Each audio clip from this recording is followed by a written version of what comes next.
दिया को उस दिन के हादसे के बाद रोज एक सपना आता था।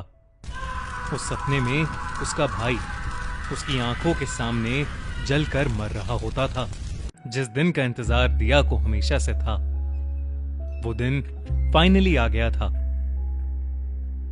दिया की 12th क्लास पूरी हो गई थी, जिसका मतलब था कि अब वो अपना बोर्डिंग स्कूल छोड़कर वापस अपने घर जा सकती थी। पिछले 8 सालों से घर से दूर रह रही दिया अपने घर जाने के लिए बहुत एक्साइटेड थी। दिया जब 9 साल की थी, तब अचानक एक दिन उसके घर में आग लग गई और उसका बड़ा भाई विकास उस फायर एक्सीडेंट में गुजर गया। दिया को अपने बड़े भाई की मौत का एक बहुत गहरा सदमा पहुंचा था। डॉक्टर ने दिया के मम्मी पापा से उसे घर से दूर भेजने की सलाह दी, तो उसके मम्मी पापा ने उसको शिमला के एक बोर्डिंग स्कूल में भेज दिया था। दिया के पेरेंट्स उसको उस सदमे से दूर रखना चाहते थे और इसलिए उन्होंने अपनी प्यारी दिया को अपने से दूर भेज दिया। दिया को उस दिन के हादसे के बाद रोज एक सपना आता था। उस सपने में उसका भाई उसकी आंखों के सामने जलकर मर रहा होता था और किसी की तरफ इशारा कर रहा होता था, लेकिन दिया को कभी भी वो इशारा समझ नहीं आता था। ये बात उसने किसी को नहीं बताई थी, यहां तक कि अपने पेरेंट्स को भी नहीं। दिया ने सोचा था कि इस बार जब वो घर आएगी तो अपने पेरेंट्स को इस सपने के बारे में सब कुछ बता देगी। वो दिन फाइनली आ गया था। दिया के पापा उसे लेने आए और गाड़ी में सामान लोड करके दोनों अपने घर के लिए निकल गए। थोड़ी देर बाद दिया के पापा ने एक पेट्रोल पंप पर गाड़ी रोकी और पेट्रोल पंप का टॉयलेट इस्तेमाल करने चले गए। दिया चुपचाप गाड़ी में बैठी उनका वेट कर रही थी, जब गाड़ी का रेडियो अपने आप ऑन हो गया। उसमें कुछ अजीब सी आवाजें आ रही थीं, जैसे कोई कुछ बोलने की कोशिश कर रहा हो लेकिन बोल नहीं पा रहा हो। पापा, मुझे वो पापा, मुझे आपसे बात करनी है पापा। दिया को लगा कि रेडियो में कुछ प्रॉब्लम है और उसने रेडियो बंद कर दिया। वो वापस अपना फोन देखने लगी कि तभी गाड़ी का रेडियो दोबारा ऑन हो गया। उसमें से फिर से वैसे ही आवाज आ रही थी। मुझे कॉलेज में कोई पसंद है। दिया ये सुनकर थोड़ा घबरा रही थी, क्योंकि ये कोई रेडियो का प्रोग्राम नहीं था, बल्कि कुछ और ही था। ऐसा लग रहा था मानो कोई दिया से कुछ कहना चाहता हो, लेकिन दिया ने ज्यादा ना सोचते हुए रेडियो चैनल चेंज किया। लेकिन हैरानी की बात तो ये थी कि हर चैनल पर सेम ही आवाज आ रही थी। दिया ने रेडियो बंद करने की कोशिश की, मगर बंद होने की जगह उसकी फ्रीक्वेंसी बढ़ती ही चली गई। तभी उस रेडियो में से आवाज आई, दिया, मैं हूं। दिया रेडियो में अपना नाम सुनकर चौंक उठी। उसने डर के मारे गाड़ी का दरवाजा खोला और गाड़ी से बाहर निकल गई। बाहर निकलते ही उसने जब गाड़ी की ओर देखा तो उसके होश उड़ गए। गाड़ी की बैक सीट पर उसका सालों पहले मर चुका भाई विकास बैठा हुआ दिया को देखकर मुस्कुरा रहा था।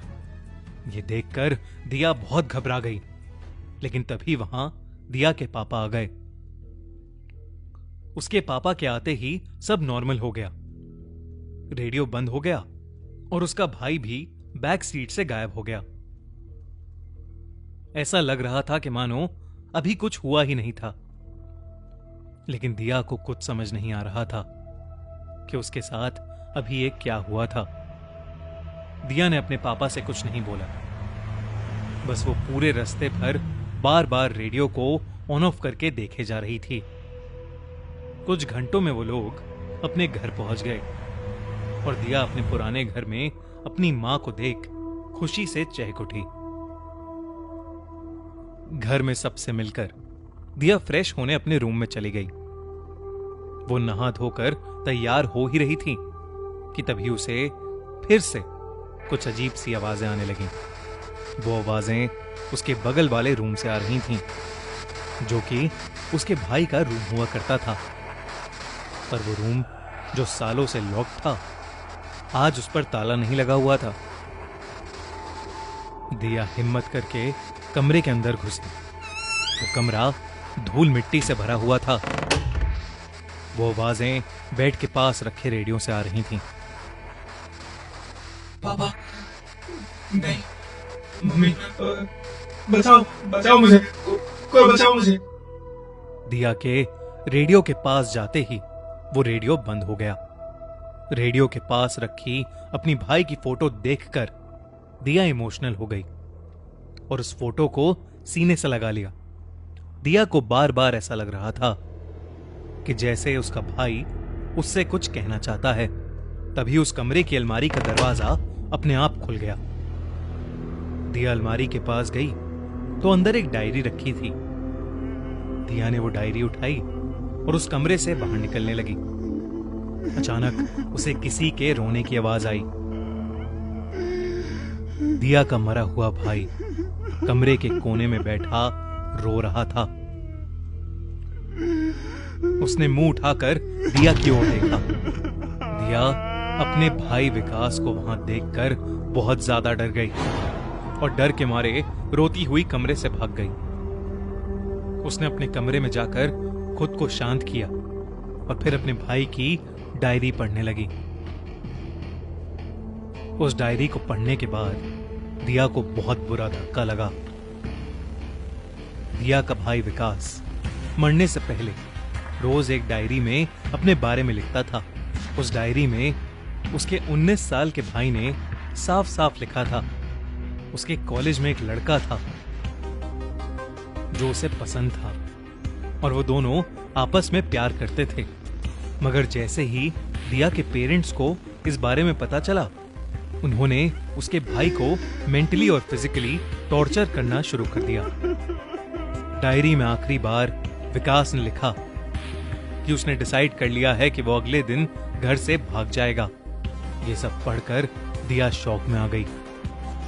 उस रात जब वो सोई तो उसे फिर से वही सपना आया जो उसे रोज रात आता था।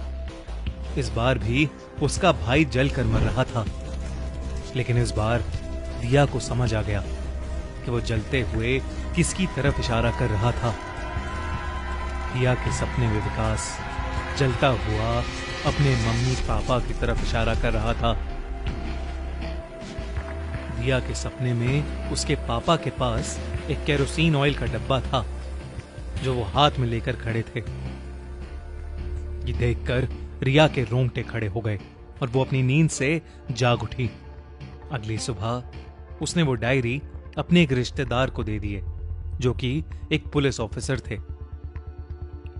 डायरी देखकर और रिया की बात सुनकर उन्होंने उसके पेरेंट्स को कस्टडी में ले लिया। जब दिया के पेरेंट्स से पूछताछ हुई तो मालूम पड़ा कि वाकई में उसके पेरेंट्स ने अपने बेटे को होमोसेक्सुअल होने की वजह से जलाकर मार दिया और उस मर्डर को एक हादसे की तरह दुनिया के सामने दिखाया। दिया इंडिया छोड़कर बाहर पढ़ने चली गई और उसे फिर कभी अपना भाई सपनों में या रियल लाइफ में नहीं दिखा। पर वो कभी नहीं भूल पाएगी कि उसके मम्मी पापा इस हद तक चले गए कि उन्होंने अपने खुद के बेटे को इतनी बेरहमी से मार डाला।